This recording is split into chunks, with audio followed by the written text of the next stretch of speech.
What is up, family? We have part 2. Confused because of the part 1 of 3 at the top, which makes this a 3-hour video. But anyway, the 1-hour video that I was told to check out, this is part 2. 1-hour video. Les plus grands scandales et mystères de YouTube. Anyway, on a arrêté là, je crois, c'est exactement là. Alors, on continue avec Findings. Il existe des vidéos que personne ne cherche sur YouTube, mais qui pourtant sont recommandées tout le temps. Les expériences de recommandation étranges répétées, c'est un des trucs qui revient le plus souvent chez les utilisateurs. Par exemple, est-ce que vous aussi, on vous a recommandé cette vidéo nommée point d'exclamation, point d'interrogation. Jamais. C'est juste un gars qui joue super bien à Mario Kart Wii sur la route arc-en-ciel. Cette vidéo, on en reparlera plus tard pour une autre raison, mais cette vidéo m'a été recommandée plus d'une fois et j'ai jamais su pourquoi. Et à chaque fois que je la voyais, je cliquais dessus. Et de ce qu'on peut lire, les autres gens ne savent pas non plus pourquoi cette vidéo est tout le temps recommandée. Elle a plusieurs millions de vues. Autre exemple, est-ce que cette vidéo vous a déjà été recommandée? Cette vidéo VHS assez pointue expliquant comment, dans des contextes mathématiques et géométriques imaginaires et abstraits, on pourrait retourner la surface d'une sphère de l'extérieur vers l'intérieur. Personne cherche ça et pourtant énormément de gens tombent dessus parce qu'elle a plusieurs millions de vues. À chaque fois je l'ai regardée et à chaque fois je ne savais pas pourquoi je l'avais regardée. Plusieurs vidéos comme celle-ci existent, des recommandations inexpliquées et toujours extrêmement populaires sans la moindre raison, et ces vidéos sont parfois renommées Internet Checkpoints. C'est l'autre nom que possèdent ces vidéos étranges recommandées régulièrement. Mais c'est également une référence à un petit truc qui s'est passé, un peu plus obscur, mais j'avais envie de le mettre ici dans l'iceberg parce que je trouve ça trop mignon. C'était le cas de la chaîne notamment de Taya777, qui possédait une vidéo toute simple, avec cette image belle et reposante sur fond de musique du jeu Donkey Kong Country. Peu importe le temps que les utilisateurs réguliers de YouTube passaient sur le site, ils finissaient toujours par la force des choses à revenir sur la chaîne de Taya777, et cette vidéo en particulier. Et à chaque fois qu'ils s'y retrouvaient, ils postaient un petit message de là où ils en étaient dans leur vie, leurs objectifs, leurs regrets, leurs joies, tout ça. C'était un véritable checkpoint d'internet.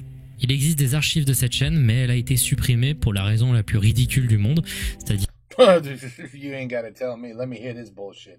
évidemment les copyrights, c'était pas Voilà. les musiques du gars quoi. Et la suppression de cette chaîne pour certaines personnes, ça a été un drame. C'est-à-dire qu'énormément de gens avaient archivé des grosses parties de leur vie, revenaient régulièrement pour donner des updates dans une des communautés les plus agréables et gentilles de YouTube. They really have to figure something out with the copyrights. They really have to figure something out. You know, there's something. It's just wrong. It's not correct. I understand. You know, you shouldn't steal somebody else's creation for your own benefit, but I still think there's a fine line. You know, if I just took somebody else's video and I played it here, and that's it, like I threw it in my shorts where and I don't even include myself. I just say, hey, I'll take this, put it on here, let people watch it, and I'll make money, and that's it. I won't, I don't say a word. Goodbye. Okay, I understand. That's not really fair. That's not really cool. But if somebody actually, talks about it, enjoys it, recommends it, other viewers who may have never seen the video in their entire life happen to see it because they're watching someone in particular and they go, hey, in other words, let's just say I made videos of refrigerators. I don't know why, but I made videos of refrigerators. And all I did was just say, all right, well, I think Samsung makes one of the nicest refrigerators. Here's 5 of my top models, which I think are the nicest ones out there. I really think they're nice. And I gave reasons why. And then I posted a video. And then maybe somebody came on and said, well, damn, I used to love G&E, but oh my God, this Samsung looks really nice. I'm going to go buy one. And they buy a Samsung refrigerator because I said, I really like these, and I'll tell you why, and I explain why. But then Samsung tells YouTube, hey, he's got my refrigerator on his video. That's copyright. Nope, that's infringement. Take that video down. You see, that's where I don't agree. That's where it's BS to me. But see, I mean, this is what happens. This is what happens. Either that or we all have to find out another place to post stuff. I wonder what place we could do that where no one ever seems to have a problem. Anyway. Et tout a été supprimé d'un coup. Petit tube. Le petit tube, c'est ce qu'on va globalement explorer énormément dans la suite de l'iceberg, et au fur et à mesure, on va de plus en plus parler de vidéos qui ont été découvertes dans le petit tube. Donc qu'est-ce que c'est le petit tube? Le petit tube, c'est le YouTube des vidéos qui ont 0 vues ou quelques dizaines. Le petit tube tient son nom d'un site du nom de petitube.com qui, à chaque fois qu'on le lance, vous donne le lien d'une vidéo avec très peu de vues. Il semblerait que son algorithme ne marche plus aussi bien qu'avant, car maintenant ça n'arrive presque jamais qu'on tombe sur une vidéo qui a réellement aucune vue. Ça me paraissait important de donner un nom à cette partie intégrante de YouTube, et on verra dans la suite de l'iceberg, particulièrement dans les abysses, des vidéos étranges qui ont été trouvées dans cette partie cachée du site. Marina Joyce. Ok, là on commence à entrer dans les sujets un peu plus glauques et beaucoup plus sérieux. Vous avez très probablement à l'époque suivi l'affaire Marina Joyce. Ça a pareil eu un retentissement médiatique assez conséquent, et encore aujourd'hui, on n'a pas de réponse. Marina Joyce est née le 1er février 1997 au Royaume-Uni. Elle commence sa chaîne YouTube en 2012 et se met à faire des vlogs aussi bien sur sa vie que sur son avis sur plein de sujets. Elle commence avec une personnalité assez dynamique mais néanmoins parfaitement normale et qui s'exprime parfaitement normalement. Elle n'a pas eu énormément de controverses liées à sa chaîne YouTube, à l'exception de la fois où elle a accusé Sam Pepper, oui, à nouveau lui, d'harcèlement sexuel durant le Warped Tour au Royaume-Uni. Il avait 24 ans et en avait 16. Néanmoins, au cours des années, son attitude va changer un peu. Elle va devenir un peu plus erratique. Sa manière de parler va changer un peu, elle va faire de moins en moins sens. Elle avait l'air légitimement complètement à l'ouest dans toutes ses vidéos. Une vidéo que beaucoup pointent comme le signe du début de son déclin mental, c'est la vidéo Dear Future Me. Listen, it's very obvious. She started doing drugs. That's all. It's very simple. That's what made the change. That's why she's acting all weird. That's it, she started doing drugs. And then made videos high on something. Ah, c'est tout, c'est simple. Une vidéo dans laquelle elle lit un poème très générique sur fond de vidéos super bizarres d'elle qui se balade dans la forêt, dans des endroits en robe, de manière complètement pas naturelle. You watched me shatter. You wandered away to heal the broken. You're still journeying on that route. Oh yeah, hell yeah. She's all drugged up. You're increasingly feeling and living in the moment. You're drifting from the past. My guess is ecstasy. Au cours du temps, elle semble perdre du poids, elle a l'air perdue et aucune explication n'est donnée. À plusieurs moments dans sa carrière, elle fera des appels à l'aide sur Twitter et YouTube qui n'iront. Sorry, ignore what happened. I didn't mean to worry anyone and hope you're all fine. Thank you for looking out for me. Yeah, I think people were like, that's some good crap you're on. Where can I get some of that? Nulle part, et qui seront supprimés très vite après, disant qu'elle était en danger et se rectifiant quelques temps après. À un moment, un commentaire YouTube va poser la question de si elle allait bien. Plusieurs personnes en réponse s'exprimeront qu'en effet, elle a l'air dans un état aggravé, qu'elle a l'air droguée et en dépression. À ça, Marina Joyce répondra avec 2 commentaires. Un où elle dira oui, puis un autre où elle dira non.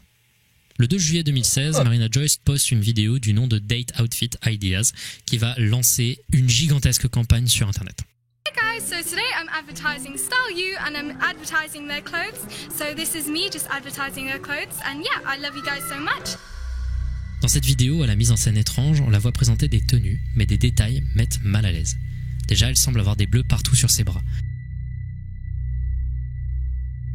Elle se répète beaucoup, elle parle bizarrement, à un moment où on l'entendrait dire « Help me » dans son souffle comme une sorte de message caché de la vidéo.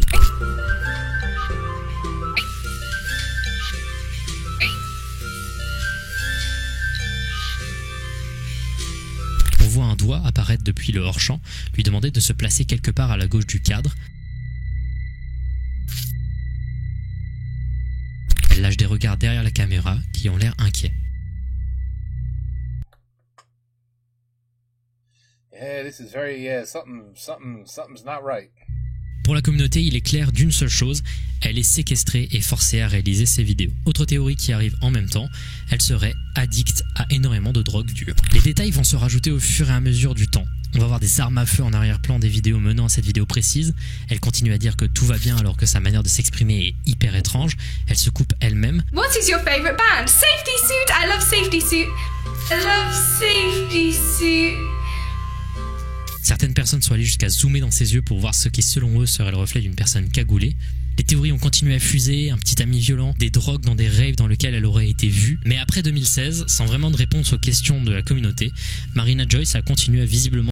Hope everyone likes pancakes. Damn, what is going on here? You know, sadly, it could go both ways. She could be serious, in big trouble, or this is all a game. It's all a game to get more viewers, more money, more subs, more followers, blah, blah, blah, blah, and making it very interesting. You know what I'm saying? Like, oh, something's wrong with her. She needs help. Look, she's even putting out secret messages. It could be part of it, or she really is in trouble. Sombrée, ayant parfois des périodes où elle semblait avoir des ego trips bizarres, où elle demandait à ses fans de l'appeler déesse, ce qui a amené plusieurs personnes sur la piste de la bipolarité. Marina Joyce étant peut-être une personne bipolaire aux phases maniaques très difficiles, ce qui rend cette situation très triste si c'est le cas. Après 3 ans sans la moindre avancée, Marina Joyce va à nouveau faire la une des journaux avec un truc que personne n'avait vu venir. En juillet 2019, elle fut portée disparue. Elle a disparu pendant 10 jours entiers.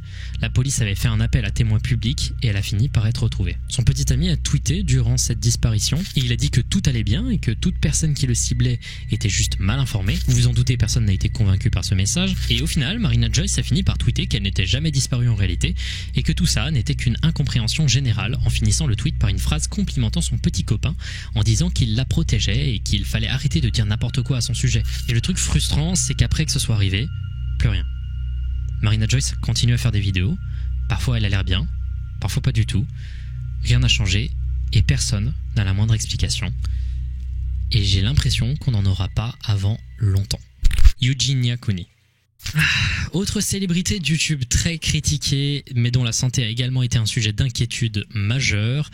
On parle évidemment de la youtubeuse Eugenia Cooney. Pareil, Eugenia Cooney est un cas pour lequel il y a énormément de choses à dire et je vais faire de mon mieux pour synthétiser. Eugenia Cooney est née en 1994. Il s'agit d'une youtubeuse, streameuse et mannequin qui a eu une enfance très solitaire, marquée par beaucoup de harcèlement qui à l'époque l'ont amenée à étudier sur internet et à se reclure sur des forums sur internet. Durant la même période entre 2011 et 2013, elle démarre son activité de streameuse et youtubeuse, ainsi qu'un peu de mannequinat. Ses vidéos vont, à l'époque, attirer énormément de spectateurs, mais aussi beaucoup de critiques pour une seule raison. Eugenia Cooney est extrêmement maigre. C'est une évidence que Eugenia Cooney avait des problèmes dans sa vie et une santé mentale. Yeah, you need to eat some food. You need to come to America, have some Big Macs. No, that would kill you too. No, you just need to eat some healthy food or something. Just eat something. For God's sakes, eat something. Fragile. Il a longtemps été spéculé que Eugenia était en réalité atteinte de sévères troubles du comportement alimentaire, dont évidemment l'anorexie. Elle est devenue une image de... Oh, Lord. Where are the parents? Has anybody noticed a change in your daughter? This bugs me out, though. It's like... communauté pro-ANA, c'est-à-dire les communautés pro-anorexie, s'encourageant mutuellement à amener le corps le plus proche possible de la sous-nutrition afin d'être le plus fin possible, ce qui évidemment est quelque chose de vraiment pas positif. Au cours de sa carrière, Eugenia Cooney va perdre de plus en plus de poids. I'm looking at her arm. Ses bras.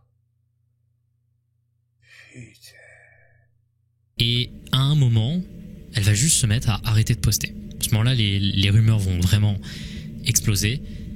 Elle serait morte, du coup. Sauf que non, c'était autour de 2019, et la même année, le youtubeur Shane Dawson, dont les scandales auraient pu se retrouver dans l'iceberg, mais j'avais juste pas envie. Je disais donc, le youtubeur Shane Dawson poste un mini-documentaire d'1 heure sur Eugenia Cooney, parlant de son parcours, où elle a pu enfin affirmer qu'elle était atteinte de troubles du comportement alimentaire, et qu'elle avait été suivie pour ça. Tout semblait aller mieux, elle avait l'air en meilleure forme, mais après, au cours du temps, elle semble avoir fait une énorme rechute.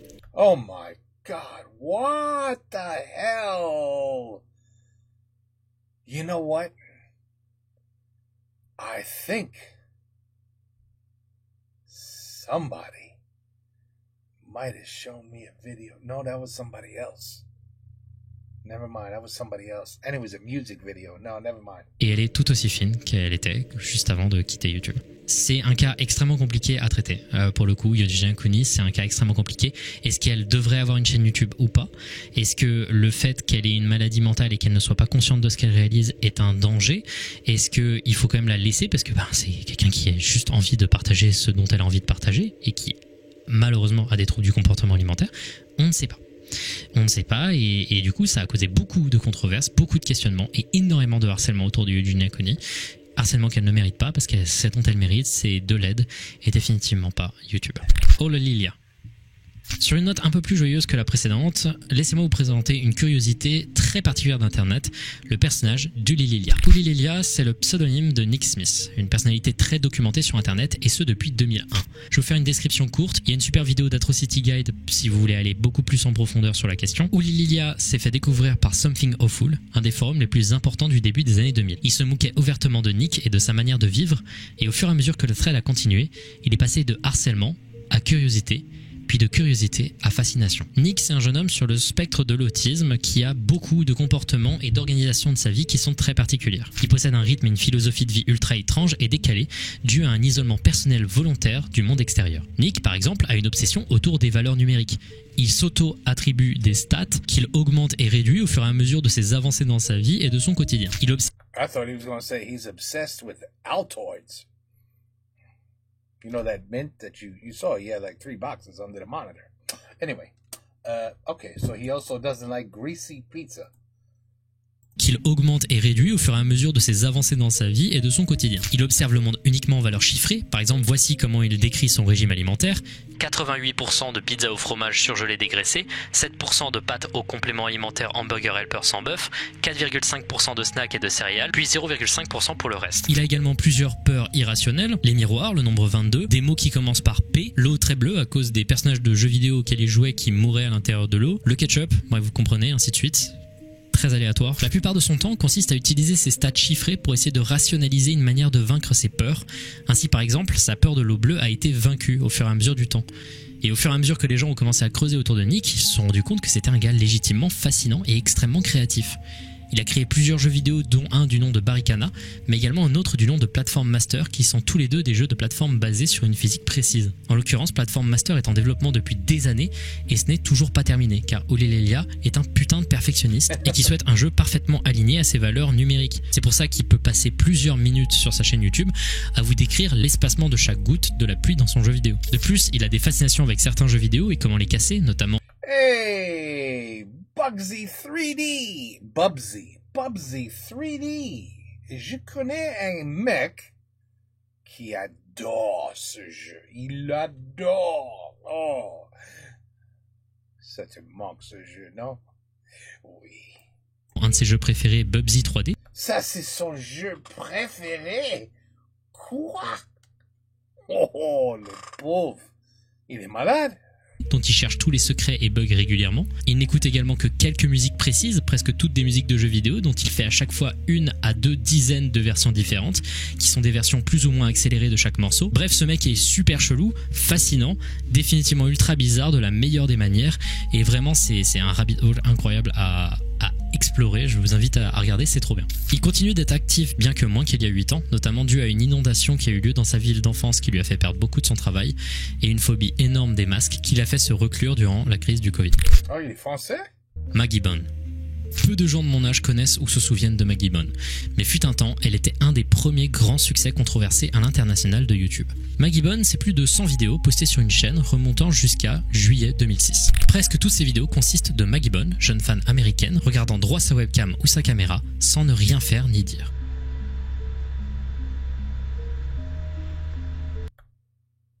That's all I gotta do?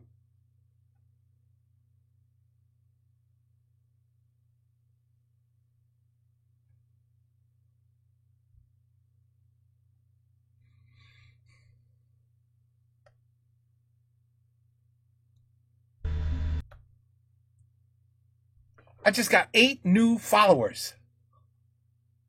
That's amazing. I'm gonna make a video. I gotta make videos like this. That's the secret. Don't say a word. Okay, I got you. Je comprends. Parfois, elle peut commencer en disant une petite phrase qui concrètement signifie « Coucou, je m'appelle Maggie Bonne ». Now I think I know why she don't talk. Coucou, je m'appelle Maggie Bonne.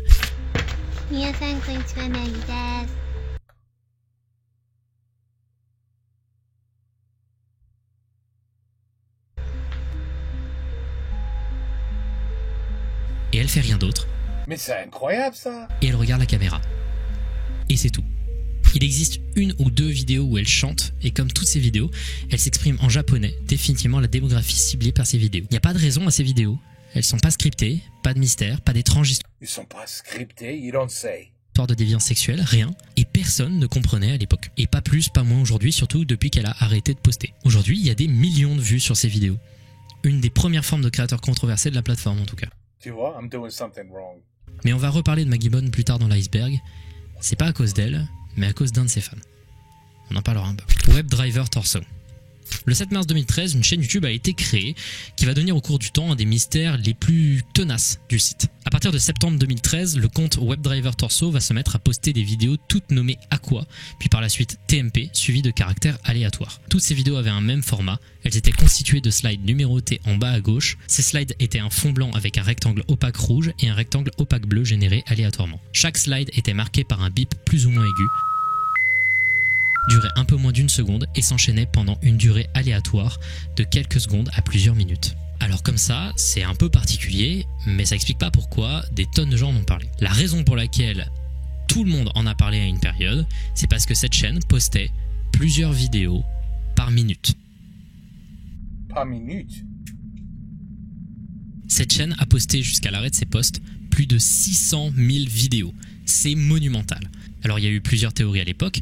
D'abord, il y a eu les théories complètement invraisemblables, genre les aliens, les trucs comme ça, tu vois. Puis il y a eu des théories intéressantes, bien qu'un peu fantaisistes, des communications un peu militaires, des sortes de stations de nombre modernes. Il y avait eu... He's talking to aliens from outer space, and the colors are white, red, and blue, the colors of France. So what he's doing is, he's communicating with other planets to come join France, because France est la des meilleures bouffes du monde. You know what I'm saying? C'est la meilleure bouffe du monde, la France. Alors, il dit à les autres planètes, c'est là où le foie gras est, c'est excellent. Le saucisson, c'est incroyable. Le bœuf, oh. Le vin, oh. Les déserts. Les desserts. Anyway, I think that's what's happening. That's why it's so many views. That's why because it's not even humans. It's the aliens are watching and they're trying to figure out the code. It's Morse code. That's why he's got the weird beeps in the See, I got it all figured out. I'm so much smarter than everybody else, you know? I got it all figured out. It's all right. Don't worry about it. Just follow me. And I will explain the world to you.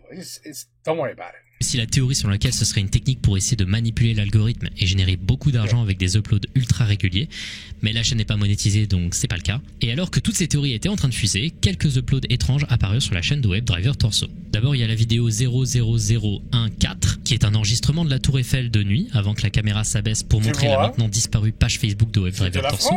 Et ensuite il y a eu une vidéo du nom de TMPRKRL85 qui a été postée le 3 juin 2014 qui commence normalement, puis ça.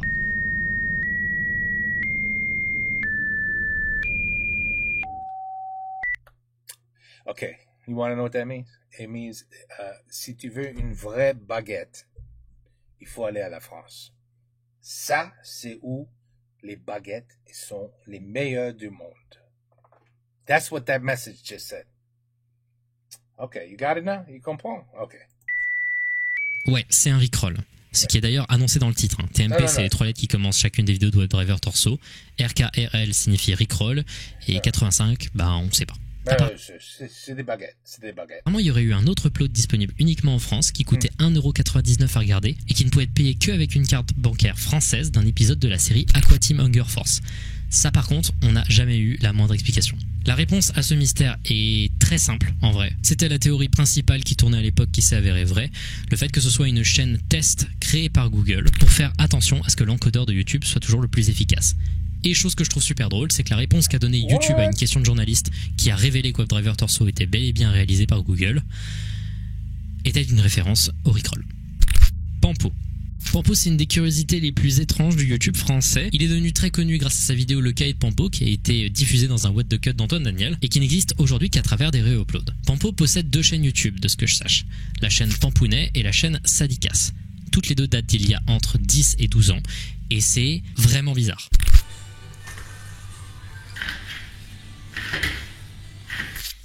Auteur autiste.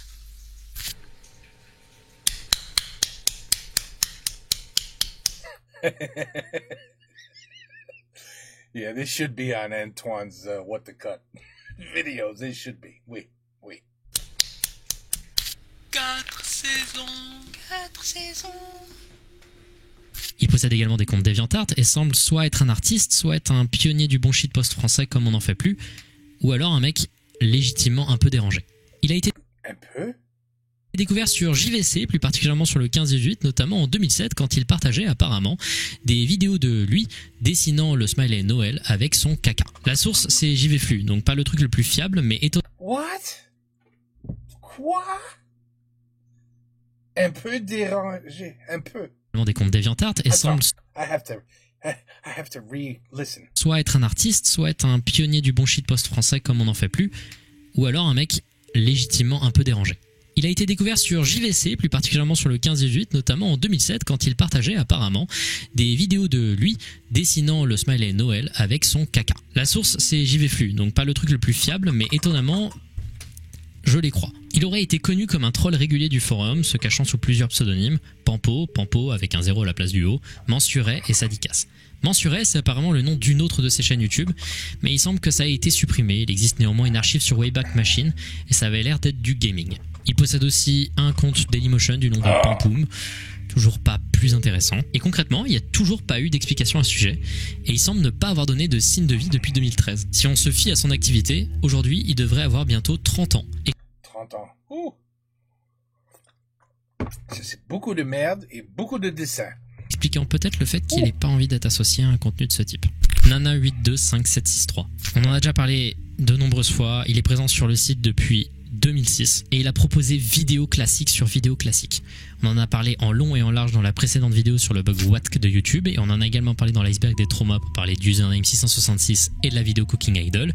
Et aujourd'hui je vais me pencher sur une autre de ces vidéos que je vous invite à regarder avant de passer à l'autre sujet, sa vidéo My House Walkthrough, qui est ma préférée de sa chaîne, qui est une vidéo géniale, mais par contre, je vous préviens, c'est vraiment pour le coup un peu dérangeant et l'ambiance particulièrement sonore est extrêmement bien réalisée. Si vous êtes sensible aux ambiances comme moi, bah franchement ça va vous plaire.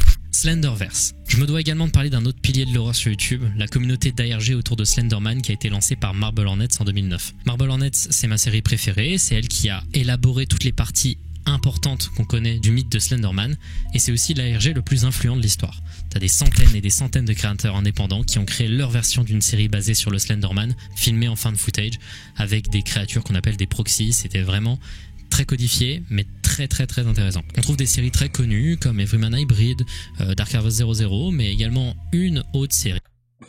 What? On trouve des séries très connues comme Everyman Hybrid, Dark Harvest 00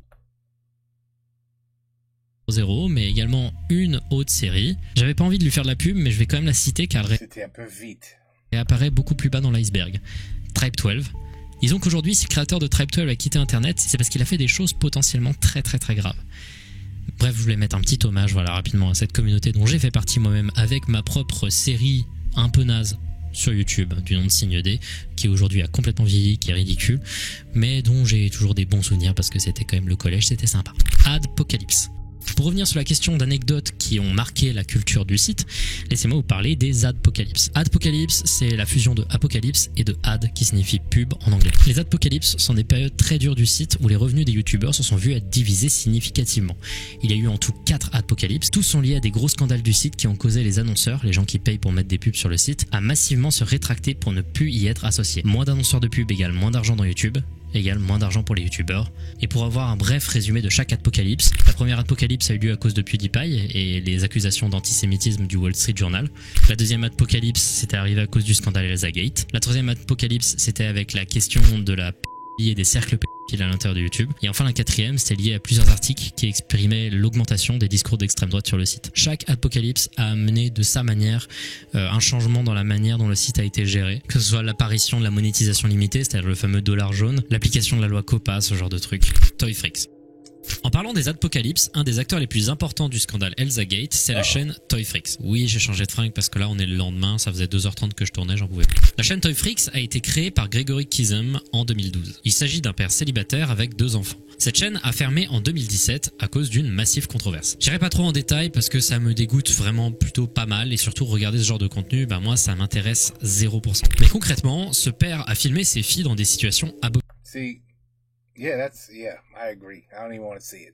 les forçant à bouffer et à vomir, les filmant se pisser dessus, les filmant dans la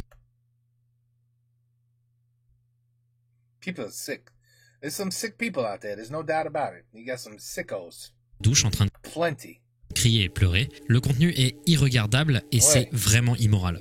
J'irai pas plus loin, mais c'est un des scandales les plus célèbres de YouTube. But see, you telling me this channel is still up and running?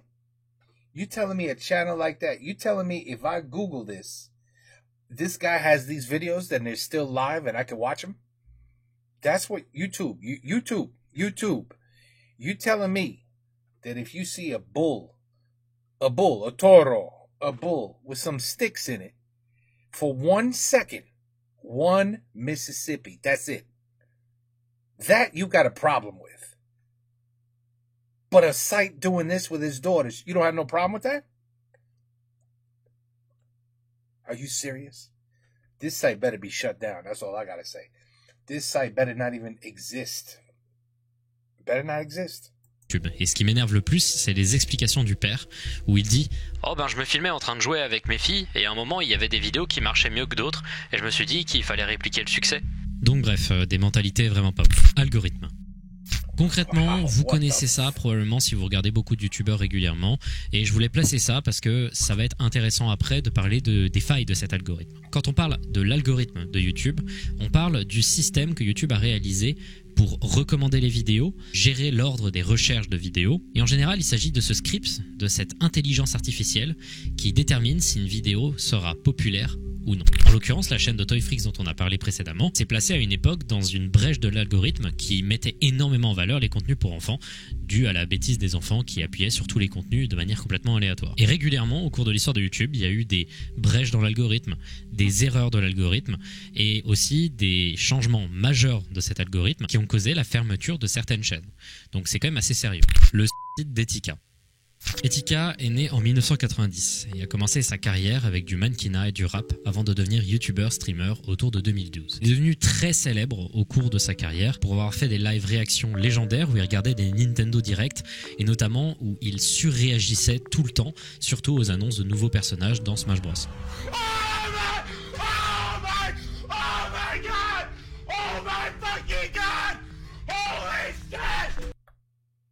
See, I don't know about you guys, but I would have clicked, okay. Close the video. I will never look at this guy again. Right there. That's me. That's me. Me, I could never deal with someone like that. Ces lives étaient perpétuellement positifs et émanaient vraiment une bonne vibe.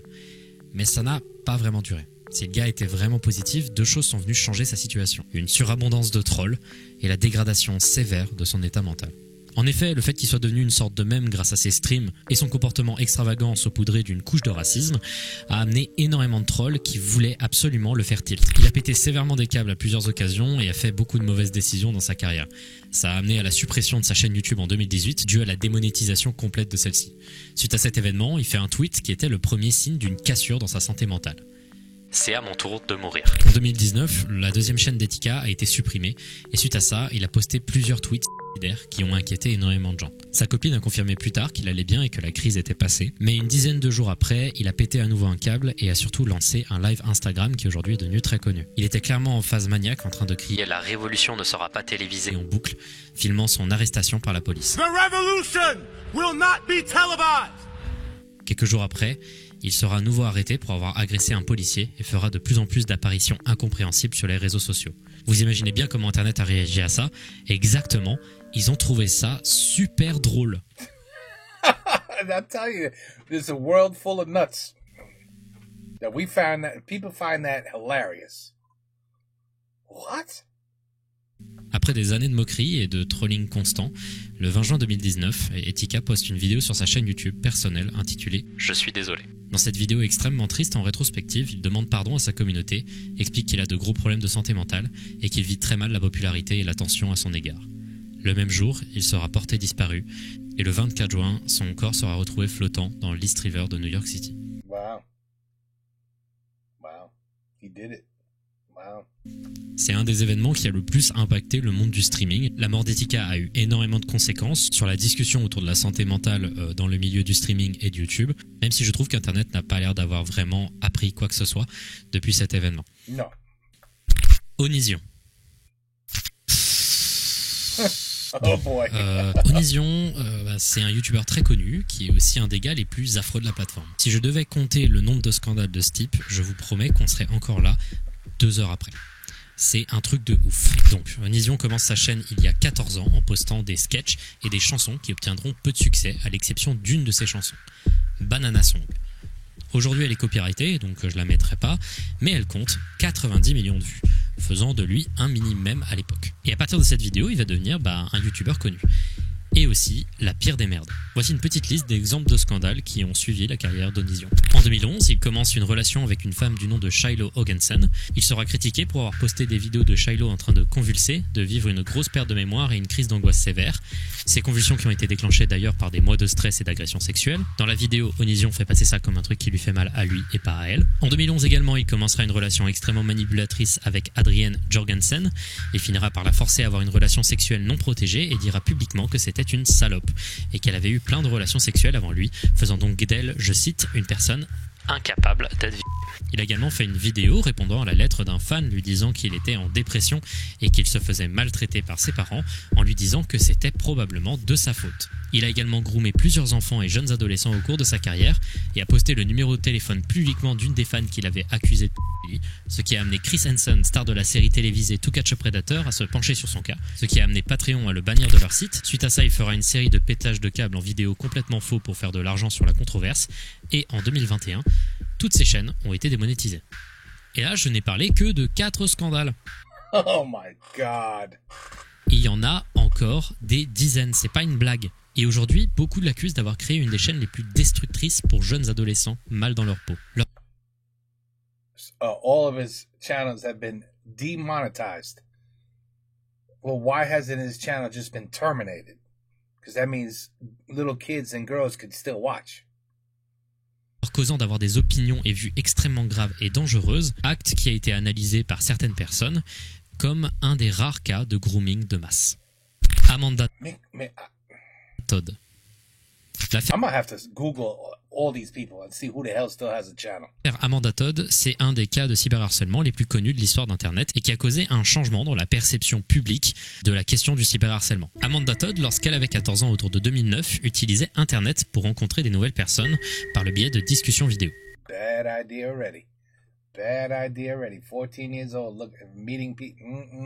Là, des gens aléatoires la complimentaient sur son apparence, lui donnant une validation qu'elle ne recevait pas au quotidien. Une des personnes avec qui elle parlait insistait d'ailleurs beaucoup pour lui envoyer une photo de ses seins, et elle a fini par accepter en lui montrant ses seins lors d'une discussion en vidéo. Durant cette discussion, il prendra des screenshots, et il va utiliser ces screenshots comme forme de chantage. Bien sûr. Bien sûr. Pendant plusieurs années. En effet, il la menaça d'envoyer les photos à toute sa famille et ses amis.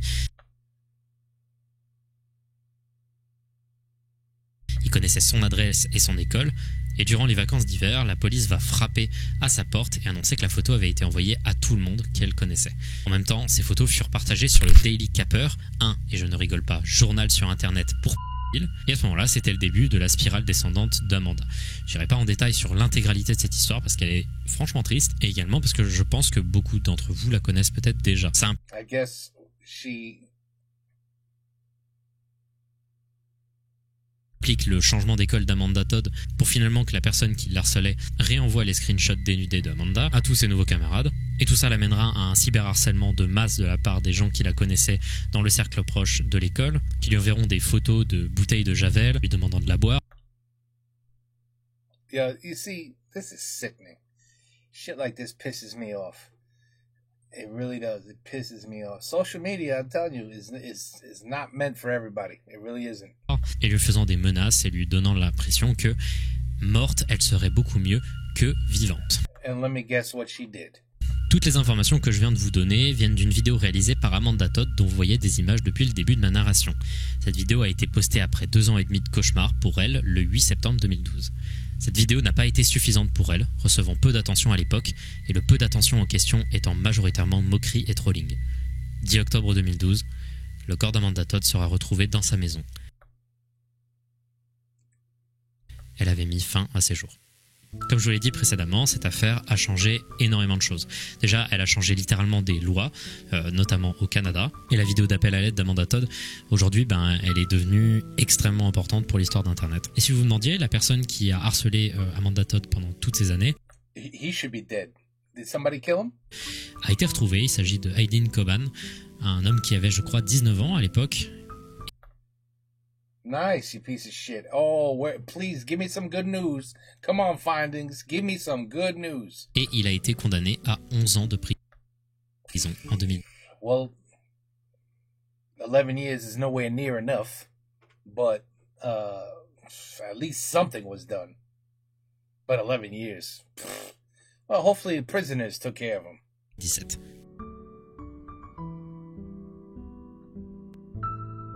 Damn. So stupid. That's just stupid. I mean, what are you thinking? If anybody ever asks you to send pictures of them, of any part of your body, you have to be saying to yourself, why would you ask that? And immediately go on the offensive. Just common sense. Voilà, c'est la fin de la partie 1. C'est triste. J'espère que celle-ci vous aura plu. La partie 2 devrait arriver dans une semaine et demie. Je viens de me rendre compte en fait en tournant cette partie et que vraiment ça va être massif l'iceberg. En fait, je me rends compte que j'ai visé un peu beaucoup. J'espère que la vidéo vous aura plu. J'espère que ça vous plaira. Vous allez voir, ça va très vite tomber de plus en plus dans les trucs vraiment obscurs et pas connus. Bisous à vous et j'ai hâte de vous voir pour la deuxième partie. Bon, okay, wow. Some crazy people out there, people. Crazy. Beaucoup de fous. Beaucoup de fous. Il faut faire très attention. Non, vraiment. It's, you know, if anything seems too good to be true, or just, trust your instincts. You know, just trust your instincts. All she had, he asked her many, many, many times. So clearly she said no. No. No, I said no. Pretty please is not going to help. I said no.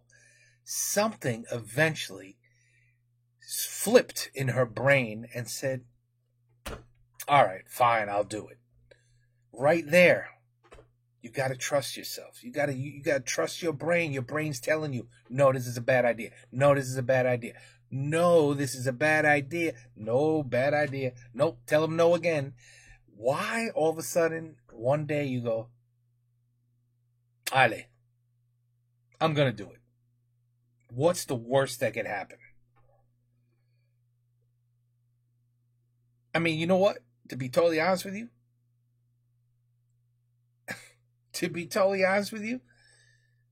if a 14-year-old is going to do something like that, just make sure your face is not in the picture. Just make sure your face is not in the picture. Because the internet is not going to be amazed by seeing two little 14-year-old boobs. You know what I'm saying? They're not. First of all, they're not even going to know the age of the boobs. They're just going to see boobs. Oh, look, boobs. Who cares with the amount of boobs on the internet? Right? It's the face that you recognize. Ah, that is who that is. So, hey, the next time some idiot says, hey, send me a picture, and you want to do it for some insane reason, you want to do it, just don't give them a picture of your face. And then see what they say. Hey, could you do that again, but with your face? Fuck you, buddy. Now I know you, mother. You know, now you could go crazy on the offensive. But at least you'll understand. Ah, so you didn't really just want a picture of my breasts, did you? That's not what you were interested in. You were interested in basically destroying my life. That's what you're interested in. Things like this make me crazy because I have a daughter and I would absolutely destroy this guy. I would probably find the prison, but where is he? What jail? Where is he? You would lose your mind. It's like, I got to find this guy for doing that to my daughter. Oh. Anyway, don't get me started. Let's go back to having fun and having une bonne rigolade. Okay, the next video, I need to laugh now because now I am pissed off. I am not happy. Some crazy people on the internet. But yeah, that's not the first time I've heard stories where, you know, I'm miserable. I'm going to commit suicide. And instead of hearing, no, don't do that. Life is worth living. No, that's a great idea. You should do that. You know what? Could you record yourself killing yourself too? Yeah. It's not the first time I've heard absolute sick people do that on the internet. But this, I mean, come on, man. 14 years old. I mean, what a piece of shit. Anyway, let's move on because now I need to have a good laugh. But the findings, I guess that was part 1, which for me was 2 parts. And, I mean, I can't imagine how much research this guy has done and the crazy people that he has found on the internet. Because I can imagine, you know, there's also the dark web. I have no clue how to even get to the dark. I don't even want to know nothing about the dark web. I just know that it's out there. So you can imagine if he found crazy shit like this on regular internet, imagine what you could find on the dark web. I mean, this guy could make 1,000 videos on just complete lunatics running around behind their keyboards. All right, let's go. Take care. Peace out. À la prochaine. Et bonsoir.